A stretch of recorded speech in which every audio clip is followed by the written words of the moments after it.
Assalamualaikum warahmatullahi wabarakatuh.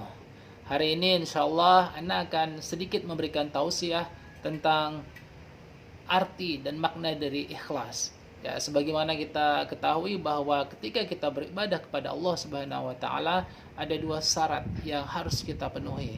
Syarat yang pertama adalah ikhlas dan syarat yang kedua adalah ittiba. Ya, ittiba atau mengikuti sunnah Rasulullah. Ya, ikhlas. Ya, ikhlas di sini bukan sekedar kita meluangkan waktu, tenaga ataupun pikiran kita untuk beribadah kepada Allah. Tidak sesederhana itu ya. Jadi ikhlas yang jauh lebih penting adalah bagaimana kita ikhlas mentauhidkan Allah dalam beribadah.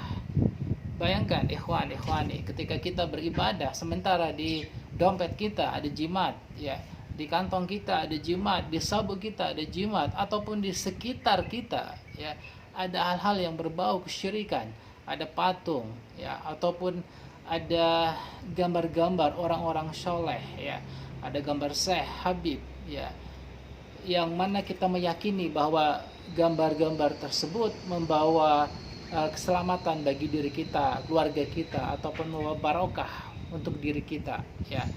Nah, ini jelas sebuah kesyirikan. Dan bagaimana mungkin ya ikhlas, tauhid akan muncul sementara masih ada kesyirikan di sekitar kita ataupun di hati kita? Tidak mungkin diterima, ya. Dan oleh sebab itu banyak sekali ya sabda Rasulullah yang melarang kita, perintah untuk tidak beribadah di kubur-kubur keramat, ya. Nah, kubur keramat, ya, ini sangat rentan, ya, sangat rentan bagi seseorang dibawa ke dalam kesyirikan, ya. Oleh sebab itu larangan untuk beribadah di sana, ya, berdoa, membaca Al-Quran, atau bahkan sholat di sekitar kubur-kubur keramat atau di masjid yang ada kubur keramat, itu dianggap tidak sah sholatnya. Nah, ini pentingnya kita belajar tauhid, ya, agar kita selamat dari yang namanya kesyirikan.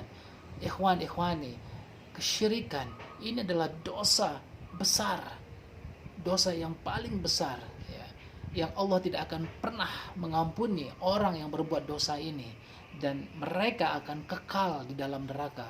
Bayangin, kita cuma hidup beberapa tahun di dunia ini, ya. Ketika kita salah langkah, kita lupa akan dunia akhirat, penyesalan yang luar biasa akan kita dapatkan ketika kelak, ya, di akhirat nanti. Nah, oleh sebab itu penting banget bagi kita semua untuk belajar tauhid, ya.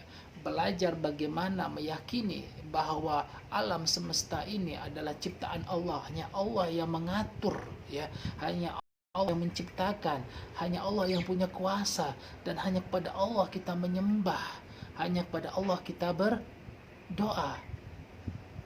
Ya, semoga kita dijauhkan dari yang namanya kesyirikan, baik itu syirik besar ataupun syirik kecil, ya.